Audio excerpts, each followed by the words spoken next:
Salut les topiens, aujourd'hui je suis super content de vous retrouver pour vous présenter un nouveau format de vidéo. Et comme certains d'entre vous l'avez déjà deviné, c'est un format qui se fait à plusieurs. Et donc je vais recevoir des invités désormais sur la chaîne. Mais avant de le recevoir, je vais vous expliquer rapidement le concept. Sur cette feuille est écrit ici une liste de questions.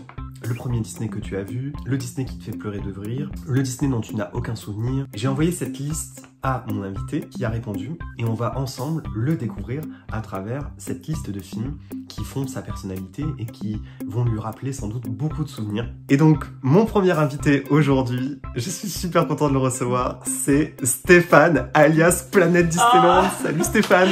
Salut Alex, je suis ravi d'être là, merci pour l'invitation, bienvenue chez moi.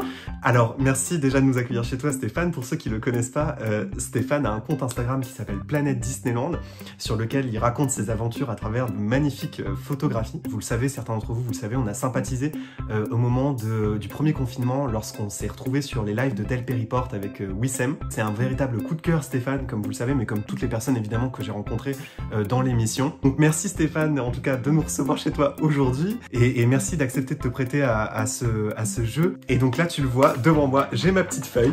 Donc, est-ce que tu es prêt, Stéphane? Écoute, j'ai peur. Est-ce que tu te souviens de ce que tu as écrit dedans déjà? Pas du tout. Alors, Stéphane, le premier Disney que tu as vu, tu m'as écrit que c'était Les Aristochats. Oui, c'est vrai. Ah, ça date, hein. Ça date de Mathusalem. Hein.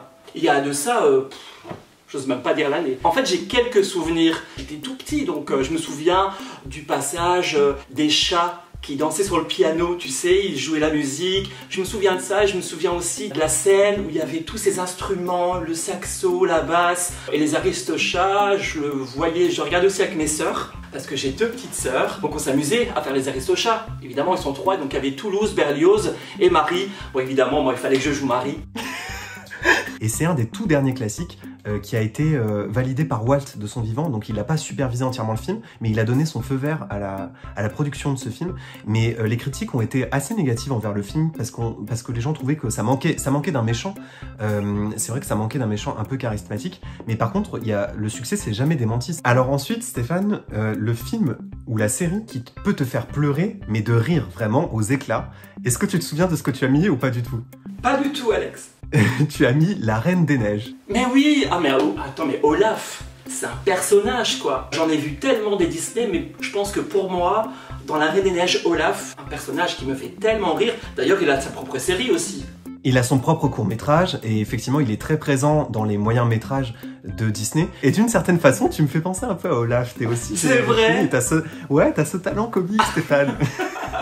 C'est gentil. J'adore Olaf, je trouve qu'il est drôle, il est attachant. Le film dont tu n'as aucun souvenir. Et là, je suis un peu choqué. Alors, t'en souviens-tu d'ailleurs, du coup? Est-ce que tu te souviens de ce que tu as... non plus. Le deuxième film que tu as noté, c'est le deuxième film Disney que je suis allé voir au cinéma, ici même à Montpellier d'ailleurs, la salle est juste à côté. C'est le film Atlantis, l'Empire perdu. Le film qui a signé un peu le déclin de l'animation chez Disney, donc au début des années 2000.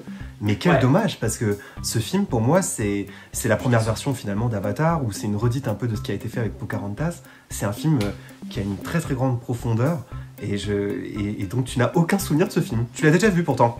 J'ai honte, je suis désolé. En fait, je te jure, quand je suis allé sur le parc lors du 25e anniversaire, il y a eu cette fameuse parade et tous les personnages étaient sortis, c'était juste incroyable. Et il y avait notamment ces personnages d'Atlantis. Je me suis même demandé, mais qui c'est cela? Pour être honnête avec toi, Alex, il s'est passé dans ma vie, voilà, un moment où j'ai décroché un peu Disney à cause de mon boulot ou à cause, voilà, des choses très personnelles aussi. Qui fait que une partie dans ma vie où j'allais pas trop au cinéma, j'avais la vingtaine, j'étais en plein dans mon boulot et donc la personne avec qui j'étais n'était pas forcément Disney addict et donc du coup j'ai décroché un peu. Franchement, j'incite tout le monde à aller voir ce film qui est un classique malheureusement qui restera pas dans l'histoire, mais il y a un parti pris graphique déjà qui est très différent de ce qui avait été fait jusque-là dans les classiques. Et puis je me souviens qu'au cinéma j'étais très impressionné par la première scène qui est vraiment une scène catastrophe, par la musique et puis par le côté très mystique du film. Alors, le film suivant, le film que tu as regardé peut-être plus de 50 fois. Très ému de voir le nom de ce film, je m'attendais vraiment pas à le voir. C'est le film Peter et Elliot le dragon. Ouais. Et alors, je te jure, Alex, et je suis sérieux, je peux vous montrer, j'en ai les frissons rien que d'en parler, parce que ça me fait penser à plein de choses, à mon enfance aussi, donc c'est très personnel aussi, des moments vécus avec mes petites sœurs et tout, on était là à regarder ce film et puis on faisait un peu les scènes, hein, tu vois, du film avec mes petites sœurs, donc c'est quelque chose qui m'a beaucoup marqué. Je l'ai vu mais tellement de fois. Je pense que tu as eu la chance de voir Main Street Electrical Parade, le char, sur lequel il y a ce char. Mais bien sûr, mais évidemment, et ce char, quand je l'ai vu, et en plus il était vachement imposant, quoi, il était beau. Donc oui, évidemment, Peter et le dragon dans cette parade électrique, c'était juste fabuleux. Je l'ai vu pour la toute dernière fois l'année dernière, à Disneyland en Californie, pour sa dernière année de représentation, et ça m'a fait quelque chose de revoir ce char dont j'avais quelques souvenirs dans mon enfance, puisque j'avais vu aussi la Main Street Electrical Parade à Disneyland, et je dois dire que je suis très ému que tu aies mis ce film dans la liste, Stéphane, parce que moi c'est une VHS que j'avais pas à la maison ni chez mes grands-parents, mais c'est une VHS qui était chez mon meilleur ami d'enfance. Je me souviens qu'on mettait la VHS en fond et c'était un film aussi qui m'avait beaucoup marqué, qui me rappelait beaucoup de souvenirs. Le prochain film ou série, et donc c'est le film que tu regardes en amoureux. Et là, Stéphane, visiblement, tu n'as peut-être pas compris la règle du jeu, tu m'as répondu les films de Noël. Mais quel film? Bon, alors, excusez-moi, déjà, faudrait que j'ai un amoureux. Bah oui, parce que je trouve ça tellement romantique. Oh là là, alors tu te mets comme ça, là, avec un bon chocolat chaud, un plaid, et ton amoureux à côté devant un film de Noël. Oh là là, qu'est-ce que c'est romantique. Attends, excuse-moi Stéphane, il y a ma mère qui gueule. Attends 2 secondes, pardon. Maman, je tourne. Ah, j'adore. Désolé, c'est la famille. Maman, je tourne. J'adore. Oui, alors, est-ce que tu te souviens du film que tu as mis, du coup, qui te terrorisait quand tu étais petit? Mais oui, mais alors, c'est pas un film Disney ou... Enfin, c'est pas sur la liste, en tous les cas, sur Disney+, c'était les Gremlins, mais bon, hein, bref, on parle d'autre chose. Mais les Gremlins, ça fait pas peur, c'est drôle les Gremlins. Tu rigoles? Mais celui avec la crête, là, il va tout péter dans New York. Et tu te souviens pas de ce que tu as mis? Un film qui me fait... Blanche-Neige? Exactement.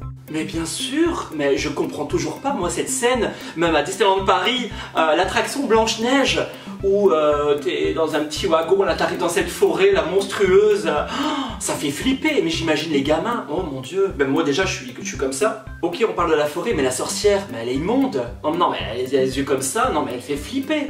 Alors, ensuite, le film suivant, Stéphane, le film ou la série que tu n'as jamais réussi à terminer tellement tu trouvais ça nul. Est-ce que tu te souviens de ce que tu as mis?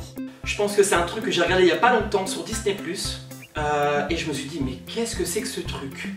C'était Kuzco l'empereur mégalo. Oh, j'ai pas compris. Là, je suis très surpris, Stéphane, quand même. Alors, effectivement, c'est peut-être pas le plus grand classique d'animation, mais enfin, c'est quand même un des plus drôles. Mais là, c'est plus du décalé. On est carrément parti sur la planète Mars, là. Je trouve que le duo comique entre Pacha et Kuzco est absolument dingue. Et puis, il y a des répliques qui sont folles. Mais non, c'est un lama. J'essaie de comprendre un peu le chemin un peu où ils ont voulu aller. Et à un moment donné, les gars, vas-y, on arrête là parce que... le film ou la série que tu regardes en cachette, tellement tu as honte. Tu as mis La Maison de Mickey. Il faut vraiment que je vous explique. Dans ma chambre, j'aime bien le matin, tu vois, prendre mon petit café. Et il me faut un truc musical, un truc... les dessins animés, voilà. Et je trouve ça drôle. Et donc, oui, évidemment, je regarde ça seul. Hein. J'ai envie de dire que là... Je pense qu'il y a une émission que tu ne connais pas, ou en tout cas que tu n'as peut-être jamais vue, qui est vraiment une émission plutôt de ma génération, et qui t'aurait beaucoup plu parce que c'est une émission sur le musical et sur l'ambiance théâtrale à Hollywood. Wow. C'est une émission avec Mickey qui s'appelait Mickey tous en boîte. Le film ou la série que tu regardes en soirée un peu pompette, l'alcool est dangereux pour la santé, je tiens à le préciser à tous ceux qui nous regardent. Est-ce que tu te souviens de ce que tu as répondu? Oula, il y en a beaucoup. Tu as répondu que c'est La Petite Sirène. Oh, Ariel. Ah non, mais alors de ma vie, quoi. Non, mais les chansons, Alex. Partir là-bas, évidemment. Alors, je te fais l'Ariel et tout dans la baignoire, là. Hein. Alors ensuite, Stéphane, je t'ai demandé quel était le film que tu regardes en famille et qui te rappelle tes proches. Tu as choisi un film que je regardais beaucoup sur Disney Channel, en tout cas la saga, puisque c'est une saga. Et ça montre bien finalement que tu es vraiment un enfant des années 80 parce que c'est vraiment ces cartons des années 80-90. Et là, du coup, tu as mis Un amour de coccinelle. C'est dur parce que ça me fait en fait remonter à plein de souvenirs, évidemment. Tout à l'heure, je te parlais de mes sœurs. En fait, je suis issu d'une grande famille, si tu veux. J'ai 2 grands frères, 2 petites sœurs. je les ai tous vus, quoi. Ouais, là encore, c'est des après-midi devant la télé, un dimanche, voilà, justement, devant, avec les gaufres que mon père faisait, ou les crêpes, tu sais, un après-midi d'hiver ou quoi, avec les boissons chaudes. C'est des moments, mais tellement précieux, qui te poursuivent, en fait, toute ta vie, tu vois. Et donc, voilà, donc, ça me... Ouais, ça m'émue beaucoup. Je sais pas quoi te dire, Alex. Pardon, mais en fait, excusez-moi parce que ça m'a un peu perturbé. En fait, le temps que tu reprennes peut-être tes esprits, un amour de Coccinelle, donc c'est une saga, une très ancienne saga de Disney qui a été souvent rebootée et qui passait effectivement souvent l'après-midi sur Disney Channel. Et quand tu parlais de Journée crêpes, moi qu'est-ce que j'ai fait comme Journée crêpes effectivement devant la Coccinelle. Et donc c'est l'histoire d'une voiture qui a un peu des facultés. À travers la Coccinelle, il y a aussi une histoire d'amour. Et puis c'est aussi sur la course automobile. Je pense que ça parle beaucoup aux passionnés de voitures, donc je pense aussi que c'est pour ça que tu faisais un peu référence peut-être à ton père. Maintenant j'y repense et tout, ouais, c'est plein de belles choses avec mon père. Il n'y a pas seulement ça aussi que je regardais aussi en famille, enfin surtout avec mon papa, c'était Zorro. Stéphane, le Disney que tu n'as jamais vu, est-ce que tu te souviens de ce que tu as mis? Alors si je n'ai jamais vu, c'est que... Non, je ne me souviens plus, je ne sais plus, je ne sais pas du tout. Alors c'est marrant que tu l'aies mis parce que j'ai posé devant moi le artwork de ce film que j'adore. Le Disney que tu n'as jamais vu, Les Nouveaux Héros. Big Hero 6, un des classiques d'animation les plus récents de Disney, qui est sorti en 2013 ou 2014. À la base, c'est quand même adapté d'un comics Marvel. Baymax et les Nouveaux Héros, c'est un univers déjà visuellement, mais tellement riche. C'est incroyable. C'est la ville dans laquelle ça se passe, ça s'appelle San Francisco, je crois, quelque chose comme ça. Et c'est un mélange entre San Francisco et Tokyo. Donc c'est un univers à la fois hyper kawaii, mais on retrouve quand même l'ambiance aussi californienne et l'ambiance de la tech californienne. Et surtout, ce qui est incroyable avec cette histoire, c'est que c'est aussi l'histoire d'amour entre deux frères. Et c'est un destin brisé en fait entre deux frères. Le personnage principal est accompagné par Baymax en fait, qui est un robot d'assistance médicale et qui va, et comme lui il est passionné par la tech, il va en faire une espèce d'armure parce que la ville est menacée. Et le personnage de Baymax est aussi hyper intéressant, je trouve. Et à travers Baymax, en fait, c'est son frère qui regarde d'une autre façon. Moi, je te conseille ce film, Stéphane. Je pense que ça pourrait plaire. Tu le racontes si bien que je vais m'empresser la semaine prochaine de le regarder sur Disney+, avec grand plaisir, parce qu'il y en a quand même pas mal que je n'ai pas vu, que j'ai manqué. Donc celui-là, bon, ça sera une de mes priorités. Et puis comme tu l'expliques si bien aussi, l'histoire comme ça avec le frère et tout, c'est que moi j'ai, voilà, mes frères évidemment, même si on n'est pas proches, ça me permettrait aussi de penser à eux, tu vois, mais voilà, je les embrasse, hein, s'ils me regardent là, je leur fais plein de bisous, mais ouais, ça me donne vraiment envie de regarder ce film. Et enfin Stéphane, le film que tu ne peux pas regarder jusqu'au bout, tellement c'est trop émouvant, tu as mis le film Bambi. Mais ouais, j'ai jamais pu aller jusqu'au bout de ce film. Quelle tristesse. Non mais le début, c'est tragique.